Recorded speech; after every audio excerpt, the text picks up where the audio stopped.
When I'm asked to do a challenge, Lucy asks, I always want to, but the first thought in my head is, where will I find the people? Is this my lack of confidence? Yeah, I mean, here's the thing. There's a million answers to that question. It was Lucy, right? Yeah. But Lucy, what it usually boils down to is two things. Most likely you're afraid there's someone in your life that you crave their judgment the most, and you're worried about that. It's either someone else's judgment or an internal fear in most cases, because there's certain things that we just go ahead and do because we don't care. But Lucy, I would ask you this: who in your life, if it didn't work, would say, I knew that wouldn't be the case. I knew network marketing wasn't for you. I knew there was nobody else that wanted to do this. It was just you, right? There's somebody you're worried about. Or there's the fear of failure that you have, that if it doesn't work, it's like someone's going to come shoot you or ridicule you or put pictures all over the internet and go, ha ha, Lucy tried and no one went back to her, ha ha. And in both cases, neither one of them are true. What I'll just say to you is, sometimes we don't realize it, but subconsciously we dim our own glow to match those around us. Is turn the fire up. Seriously, you'd rather fail forward. They don't. Again, I said it. I don't want to repeat something that's not even my phrase, but they don't make statues of critics. They make statues of the crazy ones who go after it, make it happen, fail miserably. Right? You don't want to be on the sidelines saying 10 years from now in the same situation, watching an event like this, going, oh my God, 10 years later, I'm still afraid. We've all wasted too much time. Just the last thing I'll say is, remember that tree analogy. When's the best time to plant a tree? 10 years ago, Lucy. When's the second best time? Today. Poppy Shampoo asks, Dean, what is your morning routine? My morning routine. That's a good one. Do you have one? I do. mean, are you one of those like super Brendan, outrageously everything disciplined, perfect morning people? Hell no. Brendan is way more disciplined. If you see, Brendan's got the greatest planner in the world he offers to people. Brendan's planner overwhelms me. He is so structured in such a cool way. He is just the bomb. He's one of my dearest friends, and I love him. And it works for him. Really structured. My morning routine or my journal has like blank pages, right? So I don't want to be I can't plan. It drives me nuts. Okay. Of course I have a schedule. So my morning routine is kind of simple, and I still screw it up. I'd be lying to all of you if I said I did it every single day perfectly.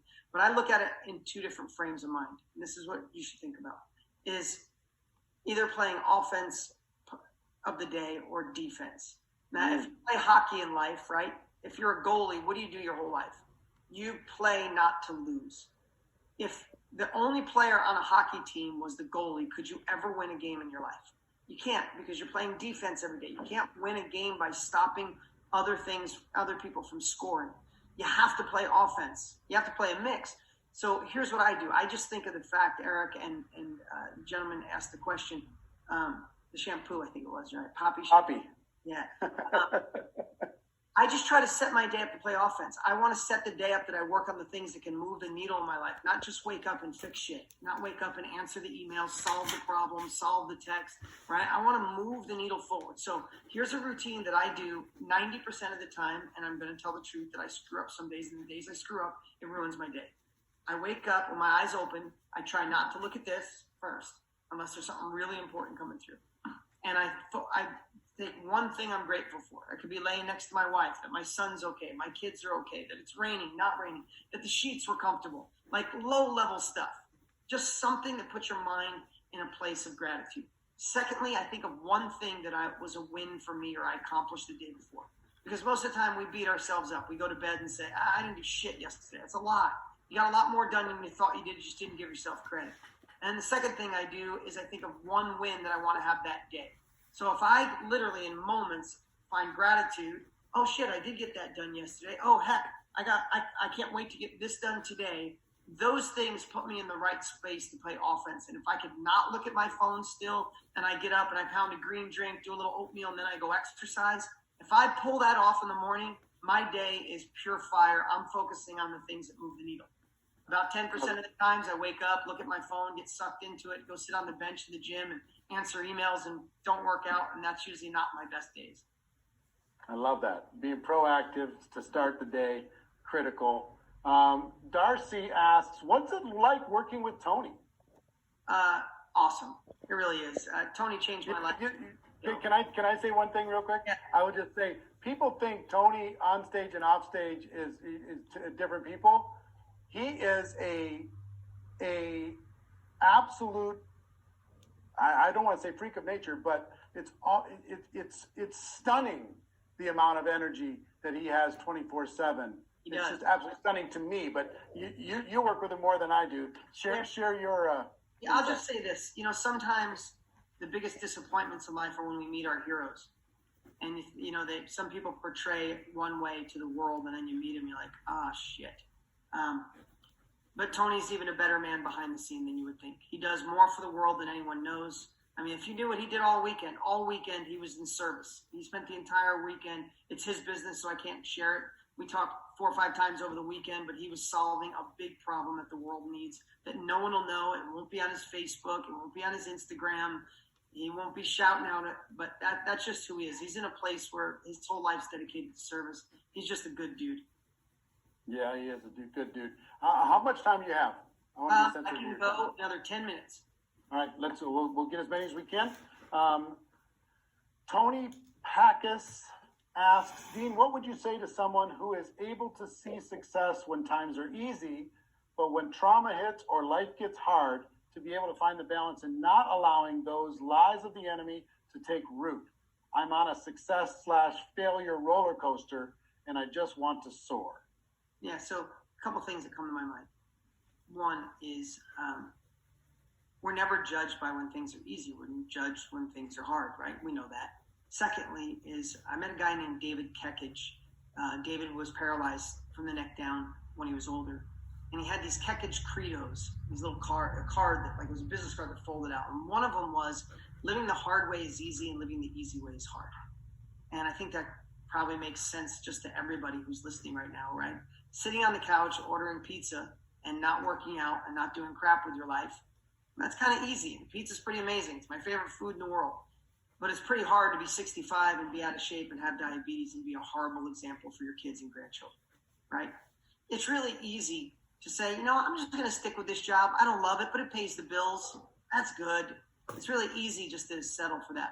It's really shitty to be 70 years old and have minimal retirement and you're hoping that Social Security pays your way, right?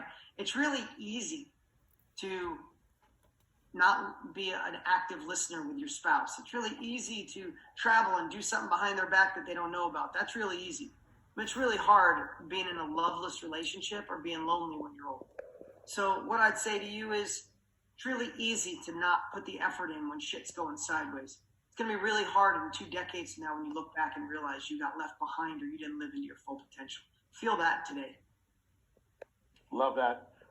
Stephanie asks, Dean, I do okay with my confidence. I have my moments. How can you help your team with theirs? So if you're doing a good job with you, that means you're selling yourself every day. You got to sell them every day. It starts with you, then it goes to your team, and then it goes to the world. And remember that in the absolute order. You sell yourself first. You sell your team second. And you sell the world. Get them invested in something bigger than themselves. Listen, in most cases, and I see new people in all industries always go for the money that can be made. People will absolutely, I've done this in front of audiences of 20, 30,000 people. Say to a room, next time you're in front of 2 people or 200, say, if you had one option at the end of your life, you could make a massive amount of impact on the world, or you could make massive amounts of money. Who would choose just money? Not one person will raise their hand. 100% of the people will choose impact. And if you want to light up your team, find a way to get them plugged into something bigger than themselves. Let them know the impact they're making. And if you're already doing it, do it deeper and stronger, because we all want to be a part of something bigger than ourselves. And and we all want to be plugged in. Social distancing leads to a deeper virtual connection. You guys, especially in network marketing, you have such an amazing opportunity right now in this time in history, because people need to be virtually connected. And you can either be that connector, or you could be the person that's, not doing that. Yeah. Russell Shaw asks, Dean, I tell people that media is like a storefront window on the street, and now we have to get people to look in our window and get them to come in. How important is it to learn how to get attention? in today's distracted world when you're trying to build a business? It's everything. I mean, what do we do more than anything right now? Go to an airport, go to a restaurant. What are people's fingers doing nonstop? Like this. Like literally when they fall asleep, I think their fingers are just stuck going like this, right? It's like, how do you get them to stop? And here's a little secret. Most people think a grabber, like something shocking in their videos, would have to do it. In most cases, it's not that. It's something I teach on called their hook. Fraser, I spent some time sharing this with you, but you got to obsess on the first sentence that comes out of your mouth more than any other part of anything you teach. People you need to, and write this down, you need to enter conversations already going on in the mind of your prospect. You need to enter that conversation. You need to solve their problems. You need to talk into current affairs. You need to read their minds. You need to know their goals, know their dreams, know their fears, and you have to do what Mark Twain said, if I had more time, I would have written you a shorter letter. Your first sentence has to be like, oh shit, I got to listen to Eric. Oh crap, Can I ask you a question on this, Dean? Because Yeah. you're so good at this. And so the reason why I want to ask is for my own benefit. I'm backstage for my own benefit. I see most people in network marketing, they just jump on and they just, let's say they're doing a Facebook Live or something that maybe they repurpose later to get more attention. But they spend 5 minutes like, hi everybody, and I do the same. Hi, how's it going? What's going on? I'm already gone. I already care. Right. So it's just like, oh, we're going to wait a minute for a few more people to join. And you almost have, so what you're saying, and I want everybody to hear this, you've got to have that first grabber sentence, whether it's live, if there's nobody watching, there's going to be somebody watching on replay. That first live grabber sentence cannot be hello. Okay, so let me share something. I'm gonna riff this really quick. Let me share. Please. What if I came on, because I watched this. What if I came on live and I was like, I think this is on. Hey everybody. Oh, I see people are coming on here. That's good. What are you guys doing this afternoon? Hey, you ready for? This is what everybody in network marketing. Ready for a great day today? Hey, today we're gonna talk network marketing. I'm already fucking gone, right?